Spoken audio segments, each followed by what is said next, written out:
Bienvenidos a Historias Contadas. Pueden llamarme Kizuna.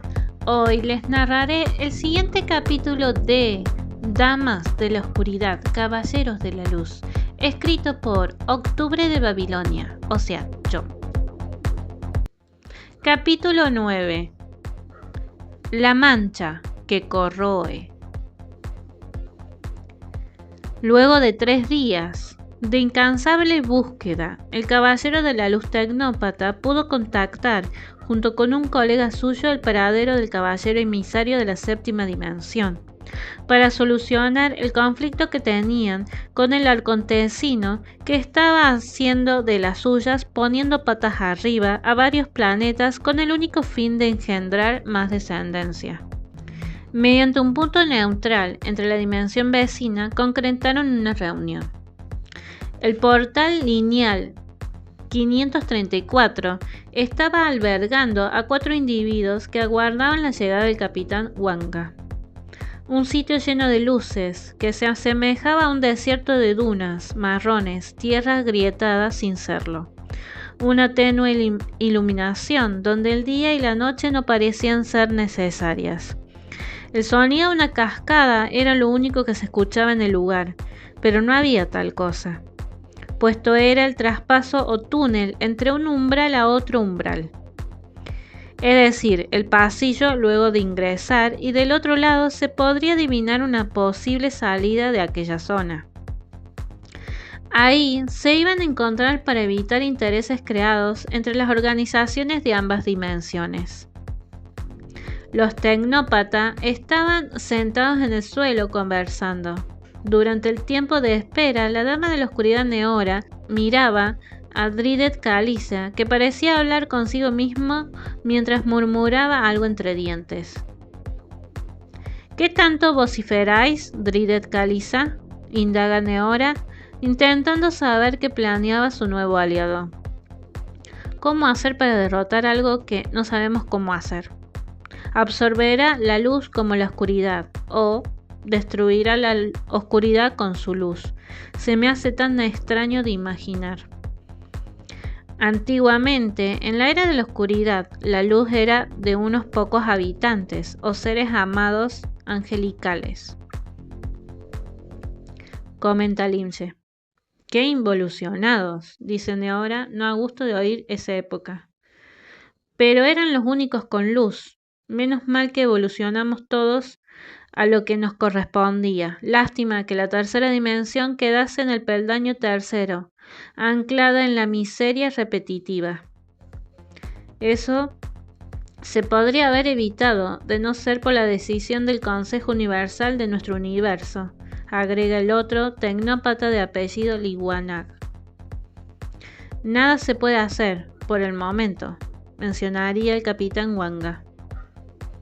Habiendo arribado al portal lineal, el caballero emisario de la séptima dimensión, el capitán Wanga, estaba allí con ellos para idear un plan de contingencia. La charla fue extensa.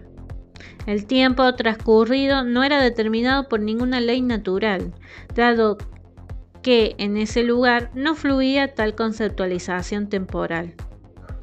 Directamente no había paso del tiempo ni recorridos que indicasen algún movimiento, excepto los torrentes luminosos que salían cada un cierto periodo de tiempo, desde el suelo y desde lo que podría ser el cielo del sitio. La conclusión más lógica fue estudiar a la abominación de cerca para lograr deshabilitar alguna parte de su fuente de poder. Esto es lo que pienso. Nosotros, cuando damos cacería a los arcontesinos, solemos estudiar sus comportamientos para intentar desactivar sus habilidades y lograr un golpe certero. Capitán Wanga, ¿qué pasaría si deposita sus descendientes en otros cuerpos? Indaga Dridet Kalisa con cierta aprehensión. Simplemente los usará de receptáculos vivientes, como marionetas que pueden albergarlo y servirle de alimento. Una cosa es luchar con alguien de la cuarta dimensión y otra con una abominación que está fusionada a un parásito. En cierto modo, La hizo muy bien, el parásito, y fue muy estúpido, el prófugo a decir verdad, comentó Neora, dándole la razón a Limse. El tema radica en que tendrían que seguirle de muy cerca, pondría en peligro sus existencias, y no veo que los grises estén colaborando mucho con ustedes tres, menciona el capitán Wanga. Lo que me llama la atención de que solo sean ustedes quienes tengan la responsabilidad de liarse con tal criatura. Buen punto, afirma Liwanak, el tecnópata. Por eso necesitamos de su colaboración, capitán Wanga. Sus habilidades serán muy útiles, pidiéndole de manera informal que se una. Caballeros de la luz tecnópata. Comprendo su tarea compleja, pero yo no tengo nada que hacer con esa cosa. Capitán Wanga, usted es un emisario. Sería muy mal visto que llegase a su gente un anuncio de que ustedes no quisieron ayudar a eliminar una amenaza que podría saltar y viajar libremente a su dimensión. ¿Sería un crimen si así fuera? ¿No lo cree? ¿Juega sucio, Neora? Desean mi colaboración, pero están presionando para que acepte bajo una amenaza. Me niego. No nos dejas otra opción. Sí o sí, les era necesario que el capitán de la séptima dimensión les sirviera como un instructor para luchar y enfrentarse al arcontesino que manejaba la abominación. Aunque al rechazar la oferta intimidante, el plan A se pondría en marcha para convencerlo de acceder a tal oferta. El capitán Wanga no se imaginaría nunca que un grupo de la sexta dimensión harían cualquier cosa e incluso romper algunas reglas universales como emitir una amenaza directa que pondría en juego su honor y su luz. El tecnópata Liwanak junto desenvainó su espada de doble filo fragolumínica y efectuó un corte al aire para realizar un dibujo de dos líneas paralelas.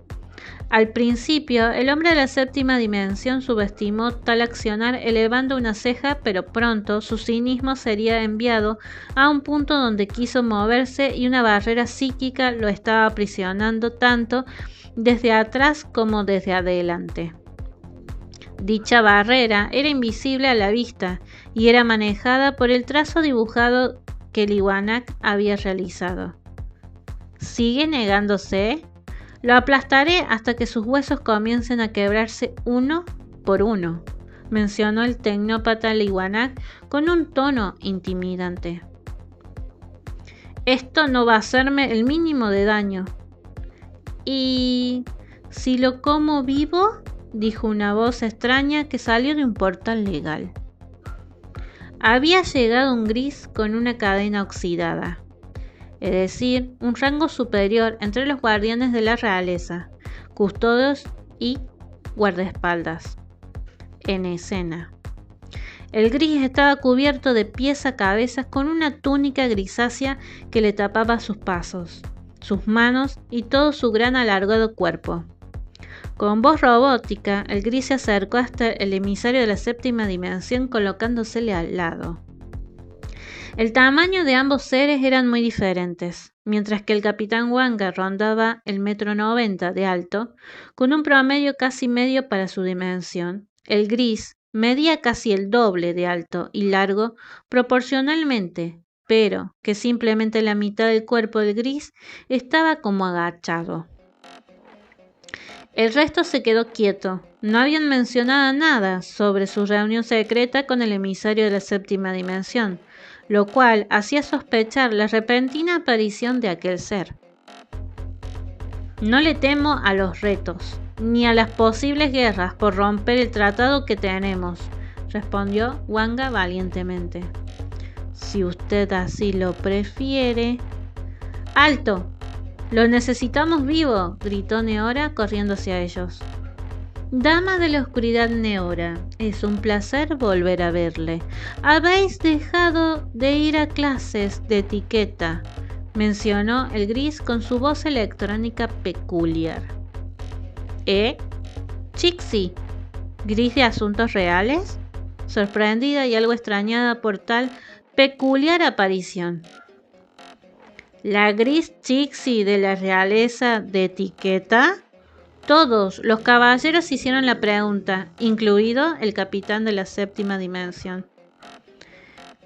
El gris Chixi pertenecía a los asuntos de la realeza, asuntos que eran de competencia de la soberanía de la dimensión, sobre todo de lo que eran los protocolos y etiquetas de sus integrantes. ¿Qué hacía un ser como ella en medio de tal cosa? ¿La realeza estaba involucrada? Chixi se quitó la túnica, revelando su cuerpo de insecto. Era una mantis religiosa de una coloración verdosa, con patas grisáceas muy afiladas. Si te está gustando la historia, no te olvides de suscribirte, activar la campanita, dejar un like y un comentario. Gracias por prestar atención. Continuamos con el audiolibro. Sus ovalados ojos y una voz electrónica eran sus características de la raza insectoides humanoide. Una hembra capaz de decapitar con suma delicadeza y voracidad a cualquiera que se ponía tedioso o caprichoso con sus lecciones. No era muy paciente, aunque practicaba la meditación y artes marciales precisas. Su gran tamaño superaba los 3 metros que disimulaba bajo la túnica gris. Eso alertó, sin lugar a dudas, al emisario de la séptima dimensión, que empezó a cambiar de parecer. La hembra insectoide intimidaba bastante. ¡Cambio de parecer! ¡Cambio de parecer! Y usted, que quería almorzar, cabeza de humano, añadió en voz baja el cadena oxidada al oír al emisario de la séptima dimensión. Bien, entonces, lo único que les diré a todos vosotros es que no confíen en cualquier persona. En el comité estamos investigando filtraciones de información. El hecho que una dama de la oscuridad haya sido hipnotizada y que un ex caballero de la luz haya sido secuestrado, mientras un arcontesino de bajo astral, un ser involucionado, haya logrado armar una abominación bajo nuestros pies, es imperdonable. Ustedes deberán luchar contra aquellos que estén a favor de sembrar el caos de manera desproporcionada en nuestra dimensión, mencionó ordenando a los presentes la gris Chixi. Por supuesto, nosotros nos haremos cargo, dijeron al unísono. Otra cosa. De esta reunión, nada. Nadie vio nada, nadie se reunió aquí. Esto es entre nosotros, porque la mancha corroe y puede ser malinterpretado por ignorancia o desconocimiento del asunto, dijo Chixi muy seria. Una vez que observase que los presentes asintieron con el rostro a su pedido, la gris Chixi recogió su túnica colocándosela encima para irse de allí mediante un portal legal. Dejando a su acompañante, puesto se sumaría al equipo para derrotar a semejante ser abominable. Se tenía conocimiento suficiente como para saber que era muy complejo eliminar sin tener bajas con un ser que tenía un huésped y encima manejaba sin límites la luz y la oscuridad. Una vez que la gris Chixi salió del sitio y que Liwanak liberó de la barrera psíquica al emisario de la séptima dimensión, el cadena oxidada se les acercó para entablar conversación. Saludos. Por órdenes de la gris Chixi de Asuntos Reales, he venido a cumplimentar con mi colaboración para la erradicación de la abominación. Menciona la cadena oxidada de manera solemne. ¿Cuál es vuestro nombre, caballero?, pregunta Neora. Mi nombre es Wang, cadena oxidada a vuestro servicio, realizando una reverencia con su cabeza. Es un placer, nosotros somos Caballero de la Luz Tecnópata, Limche, y Liwanak, menciona presentándose Limche. Soy la Dama de la Oscuridad Neora, a vuestro servicio, cadena oxidada Wang. Me llamo Dridet Caliza, un placer. Extiende su mano para estrechar la del cadena oxidada. Capitán Wanga, emisario de la séptima dimensión. Una vez que se estrechó su mano con la del prófugo de la ley, Dridet Caliza, el cadena oxidada Wang supuso que el equipo donde se encontraba era muy peculiar debido a sus integrantes. Pero órdenes eran órdenes, y no podía echarse para atrás cuando toda la población estaba en peligro inminente. Sexta dimensión, galaxia Ucax, planeta Naira Kata.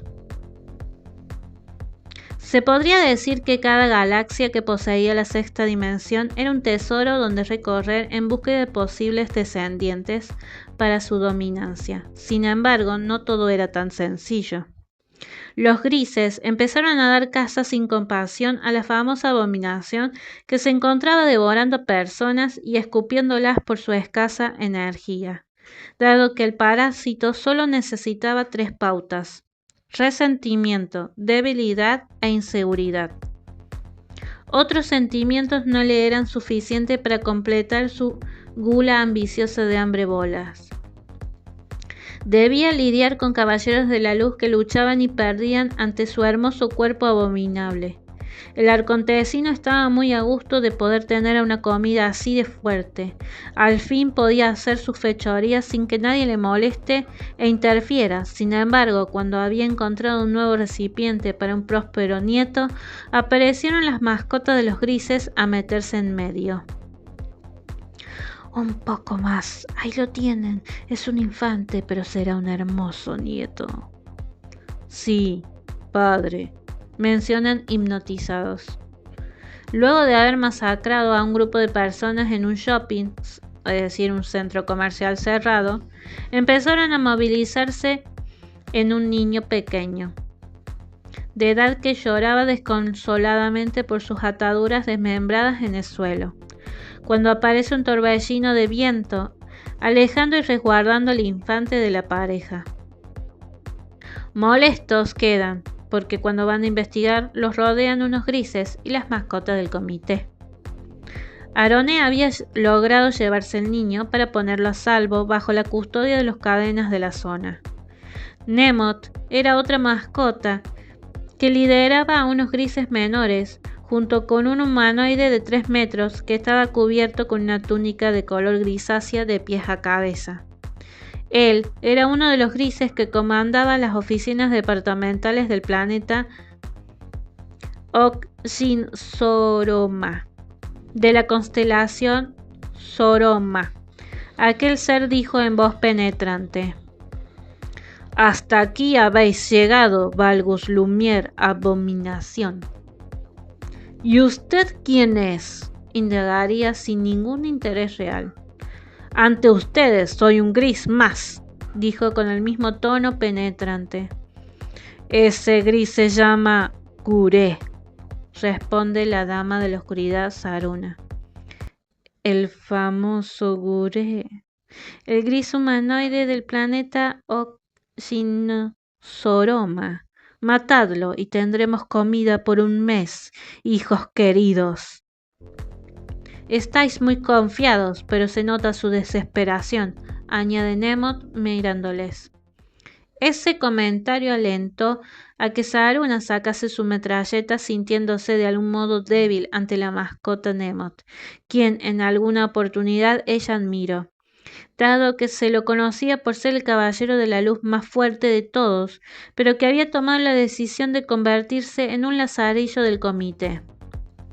Aún así, Saruna lo veía con admiración, lo que era un potencial problema, puesto aquel era muy fuerte, y su fortaleza se debía a su confianza mezclada con seguridad en sí mismo, cosa que ella no poseía y necesitaba destruir.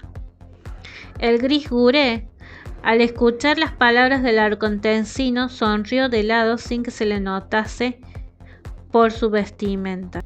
Simplemente trazó en su mente un pilar de luz grisácea debajo de los pies de la abominación para encarcelarlo, aunque no contaba con que Saruna gatilló contra Nemot y por ende empezaron a luchar con ellos. Por su parte, Nemot esquivaba los proyectiles de la metralleta con su campo de fuerza que servía para protegerse de dichas balas. No conforme con ello, cuando Saruna sacó de su escota una rosa espinosa apuntándole a aquel, su amante la alzó poniéndola en su lugar como un intercambio que llamó la atención a los presentes. El pilar de luz del gris tuvo que ser desactivada momentáneamente, mientras que Saruna observó la mirada de reojo de Valgos Lumière, quien le guiñaría el ojo con el fin de rotarse cada un tiempo para desorientar al enemigo. Cosa que a ella le gustó. Como si se conocieran de toda la vida, ambos se entendían a la perfección. No hacía falta palabras para que los dos intercambiasen ideas. Ella apuntó la rosa al cielo y una lluvia de agujas de 30 centímetros cayeron sobre todos los presentes, haciendo que las mismas se clavasen en los cadáveres y en los que aún se encontraban respirando. Por ende, también iban dirigidas hacia el gris Guré. Empero, el gris las esquivaba y destruía usando su mente y la energía de su imponente aura. No obstante, eso ayudaría a Valgos Lumière para que alzase su brazo izquierdo y usase el callao voltaje fusionado con el fin de fulminar a Nemot y al gris con 1000 voltios. Segunda pausa en Historias Contadas. Muchas gracias por estar prestando atención a este audiolibro. Por favor, no te olvides de suscribirte, dejar un comentario y activar la campanita para más notificaciones. Continuemos con la siguiente parte del audiolibro. Una vez disparado el rayo de electricidad, su mano se quemó por completo, pero no sentía dolor alguno. La estática del shopping se vio alterada, todos los aparatos de energía culminaron en estallidos, puesto el rayo eléctrico se asemejaba a un rayo de la naturaleza, lo cual era muy poderoso. Nemot pudo aguantar lo mejor que pudo usando su telequinesis y un campo de fuerza para proteger a su mentor, a los grises pequeños y a todo aquel que estuviera presente. Pero era tanto el vigor de aquel rayo eléctrico que tuvo que intervenir el gris Guré y Arone, quien utilizaron sus habilidades para limitar tal cosa. Arone, por su parte, paró el tiempo por unos segundos para intentar librar a los heridos de esa estática que los incendiaba matándoles. Y Guré usaba ese instante detenido para tener la posibilidad de colocar su pilar de luz debajo de los pies de la abominación que se percataba gracias al parásito, de esos 15 segundos en que se detenía el tiempo, y algunos detalles cambiaban, por lo que Valgos Lumière directamente pegó un salto con tremenda agilidad.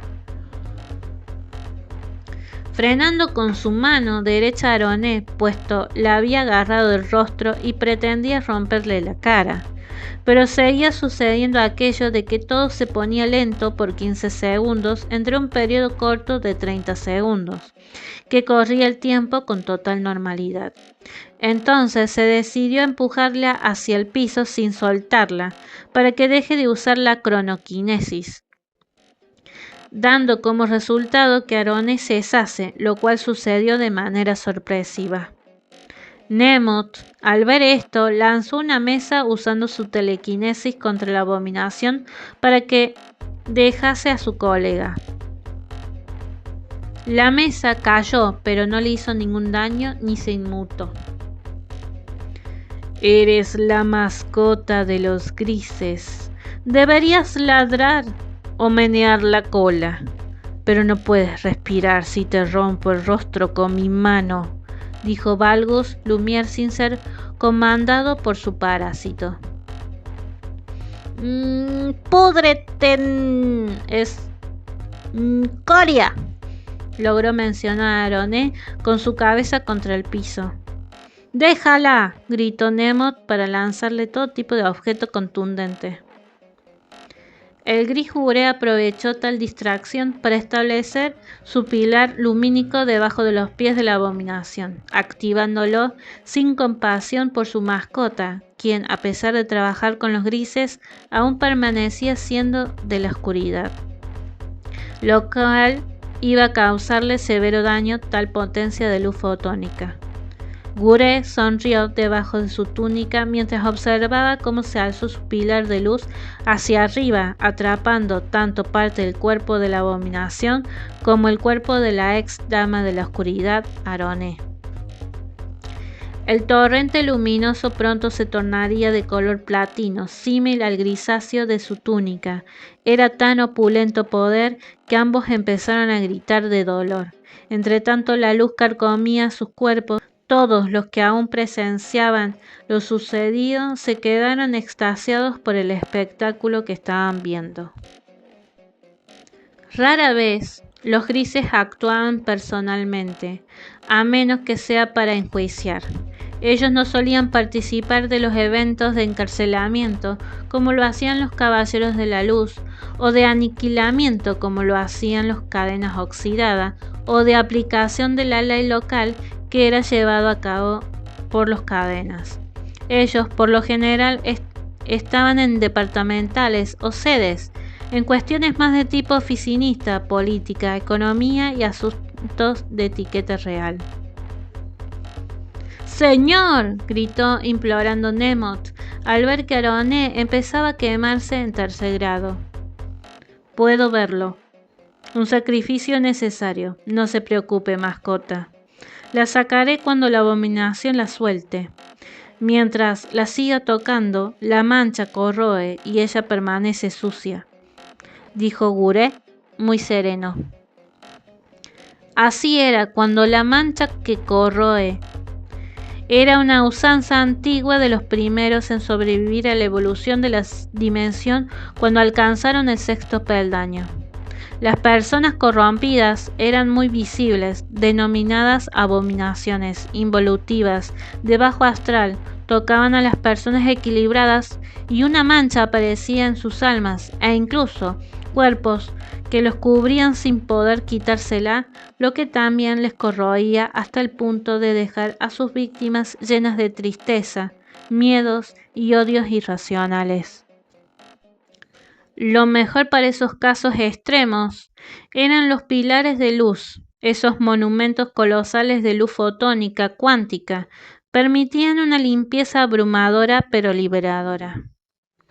Saruna, no conforme con ver lo que le estaban haciendo a su amante, corrió hacia el gris y sacando otra rosa de su escote, envolvió como si fuera un lazo el rostro del mismo para clavarle las espinas de su rosa. Al estar distraído, controlando la intensidad del pilar de luz, se había olvidado momentáneamente de la muchacha, que ahora lo había atacado de manera sorpresiva. Nemoth empujó a la misma hacia atrás y el pilar cesó al perderse conexión directa con quien lo estaba alimentando. Saruna logró su cometido corriendo hacia su amado Valgus Lumière. Logra ponerlo de pie para huir de allí. Contacta con Lai Hikari, que se encontraba medio herido luego de haber escapado de los otros caballeros de la luz que lo habían arrinconado en uno de los pisos del shopping. Saruna aprovecha la situación abriendo un portal. Los tres huyen. Y hasta aquí llegamos con el capítulo 9. Chan chan chan. La mancha que corroe. ¿A qué les hace recordar? Que tiene. ¿A qué le hacen recordar a lo que estamos viviendo actual? Próximo capítulo, martes 25 de noviembre. Gracias por escuchar y nos vemos en Kizuna, Historias Contadas.